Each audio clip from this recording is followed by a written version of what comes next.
I was out here and I was alone and everything was happening to me and everybody else was going on with their life, you know?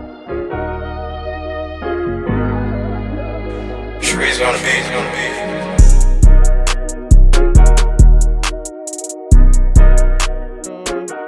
It was different this time. You know, like normally certain things happening in life and you could walk and you could go through it. You know, this time a bunch of stuff happened at the same time. Like for instance, the shop got flooded in December. So my episodes for December, for around that time, I had to cancel. You know, and when the shop got flooded, then the heat started. Then the heat stopped working. So then I can do episodes at night because it would have been a little too cool. And then we got a heater, and then so everything is just starting to come back together, right? And my mom was here, and then it was the holidays, and I know other people have family, and I had my family, and I just wanted to spend some time just chilling with them, and just reading the whole thing. But all it did was made me sink more into a hole I wasn't even in because now I wasn't doing anything because I took time off and it was just kind of chaotic, right? So I'm so happy to be back with the Young and Gifted podcast. I will be doing it a little different this time because I felt like through through our growth, uh, we kind of get sidetracked of the purpose of the podcast. You know, and the purpose of the podcast is to help people who going through certain things that could help certain people are going through certain things get over the humps that they're going through in life. Because I felt like, especially now in today's economy and stuff, there's a lot of people who going through different things and they don't know what they should do. You know, they don't know if they should quit their job and get a business or quit the business and get a job, which is okay any way that you go once it's beneficial to you, right? And I felt like the podcast needed to bring more attention to that. You know, I had a lot of good conversations though. It's just that most of the people who would reach out to me would be like, I had to stop sometimes and be like, okay, this is not a self promotion podcast. It's a podcast that we could connect as well. You know, so yeah, it is self promotion on the line because if you could help somebody, then you promote yourself. You know, but it's not supposed to be the other way around, whereas promote myself and hopefully help somebody or somebody could help me. It's supposed to be a outward thing. Um, yeah, so now that we coming back and stuff, well, I want to do it a little different. Some of the episodes will be filmed here. This is in my basement studio. For now, until we could grow into a bigger place, but we will still be at the shop all of the times. It's just that with me having kids, it easier sometimes to do it here because sometimes I had to be on daddy duty. So at least they could be asleep upstairs and I could be working downstairs. As many of you guys know, and you can tell by now because of my accent, I'm not from Canada. I'm not Canadian. I was born and raised in Trinidad and Tobago. I grew up in Diego Martin for half of my life, and then well, for the first half of the first half of my life, I grew up in Diego Martin. Then for the second half of the first half of my life, I grew up in Santa Cruz. You know, um, I went to Diego Martin Secondary to do A levels, and I went to St. Anthony's to do CXC. You know, I know my CXC results. I never went for my A levels results. I just thought I didn't need negativity in my life, so I just left it out. Um, and then after that, after school, I knew I was always into art. I would always like write like poems. I always like writing.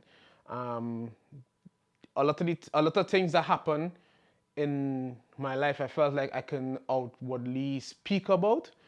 So I just went to writing to help write. My mom always wanted me to pursue writing, but I didn't see it as a future because I didn't see anyone who was doing the same things that I was doing. You know, I saw people doing, like my dad was a handyman. I don't know. There's a word for it now. I forget. Contractor. You know, and my mom is a nurse and now she has her own business and stuff. So I seen like my mom build businesses, and I see my mom grind, and till this day I see her grind and do her thing, you know. So I think I got a lot of my entrepreneurial skills from her. But in terms of being a dreamer, I felt a lot of the times that I was by myself because I felt like I wasn't educationally or academically gifted. I wasn't the smartest kid. I remember being a kid and changing my E's to B's in school, you know. And I always thought I was fooling my mom until recently when she told me that she always knew because my grade would be like B plus, needs to focus more, you know. So she knew because why would you get a B plus and say need to focus more? So she knew, but she just didn't want to be the one to punish me like that because she know that my dad would have punished me, you know. So through school, I started.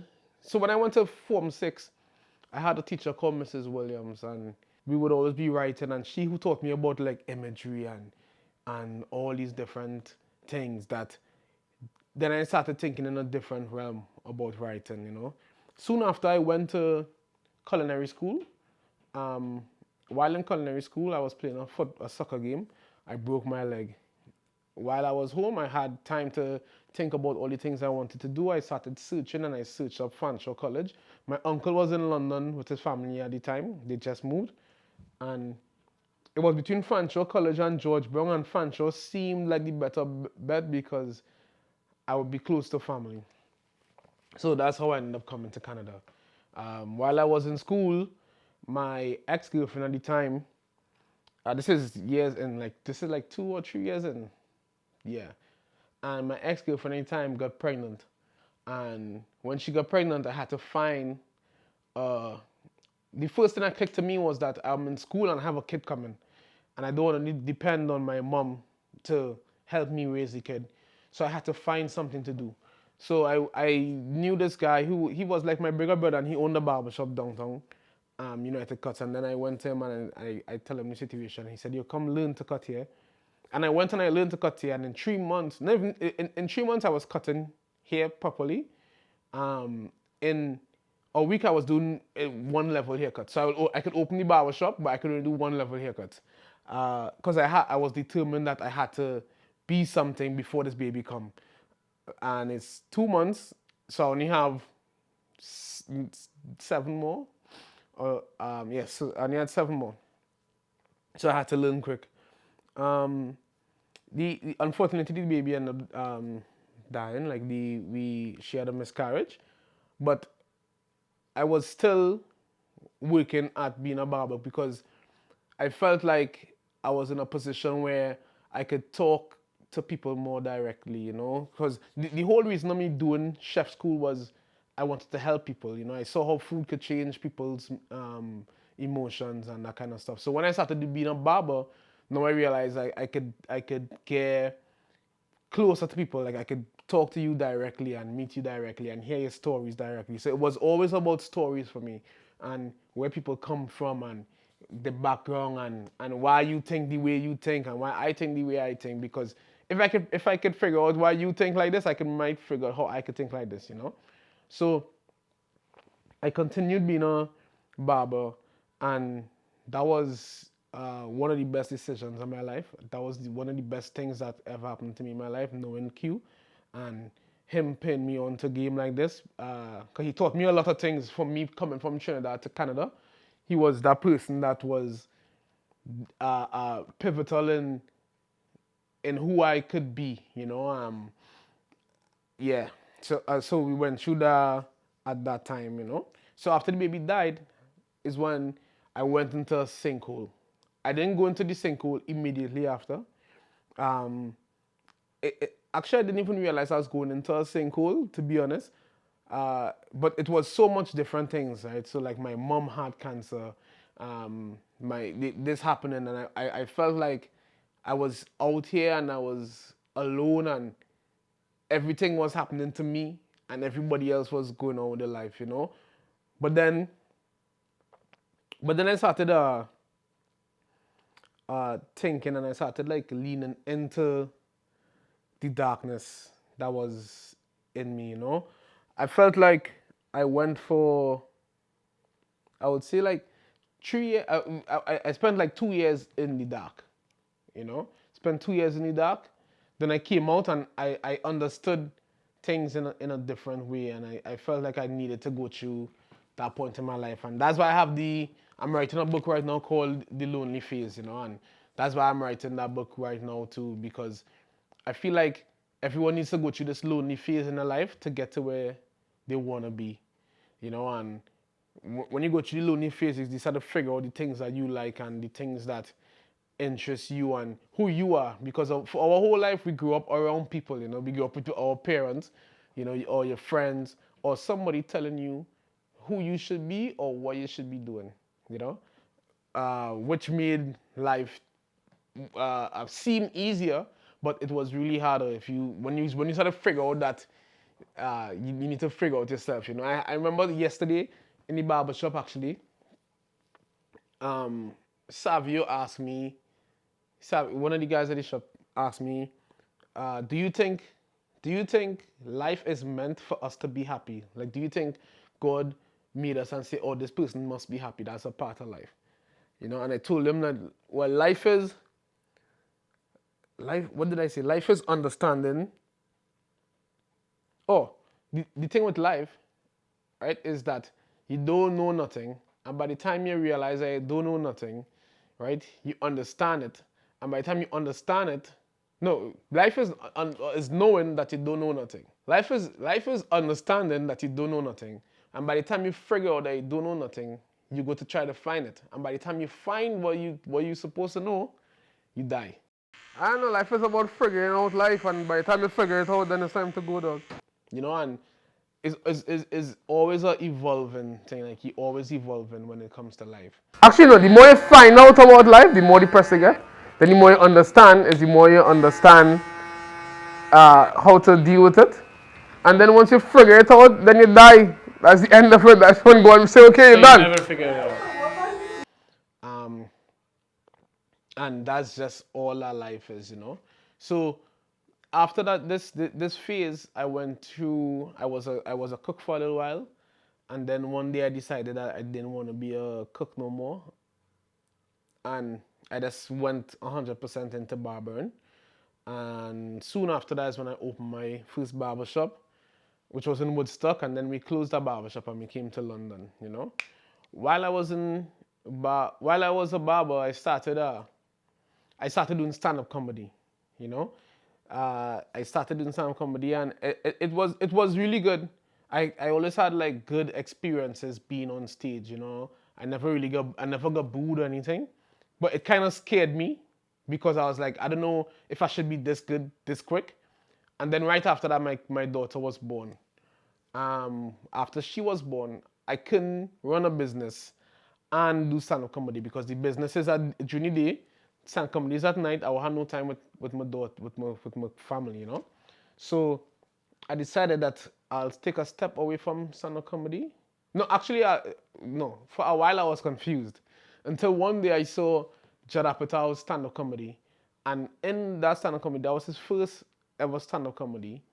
But he has a bunch of movies, and in his special, he says that he always wanted to do stand-up comedy, but he had to do the opposite way because his experience was different, and that's when I realized that okay, I want to do the opposite way as well.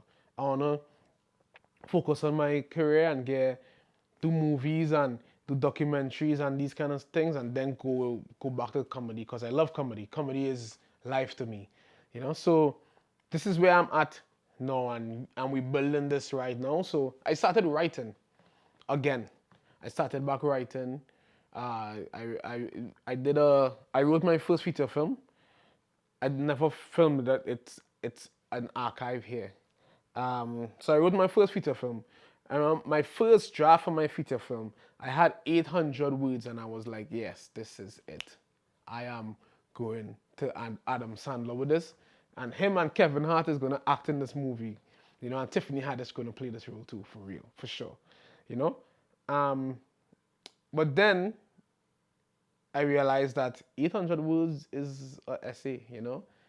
I needed to go and learn how to write film. I started reading different books, well, audio books. I started doing audio books, and I did Udemy classes. I did master class. I did a couple master classes. I did Jada Patal's master class, Kevin Hart's master class, Spike Lee's master class. And while I was doing their master class, I learned a lot of stuff about film. But then I also came across a photographer's masterclass, Annie Lebowitz. Hopefully, hopefully I pronounced that right. I came across her masterclass, and then I realized the connection between photography and film is so gorgeous.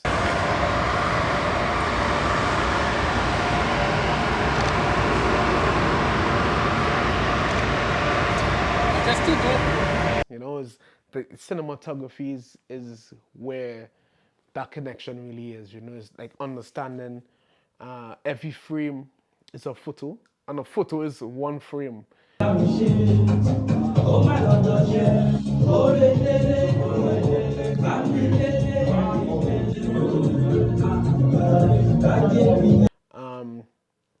So I started putting all these pieces together, and then one day during COVID, because during COVID I had all this time to do all this thinking.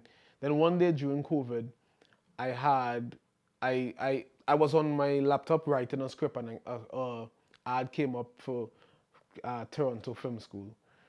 So then I clicked the ad, and it was applying now for $100 and you could get application or whatever. So I was like, okay, cool. I remember I started to cry. I don't know why.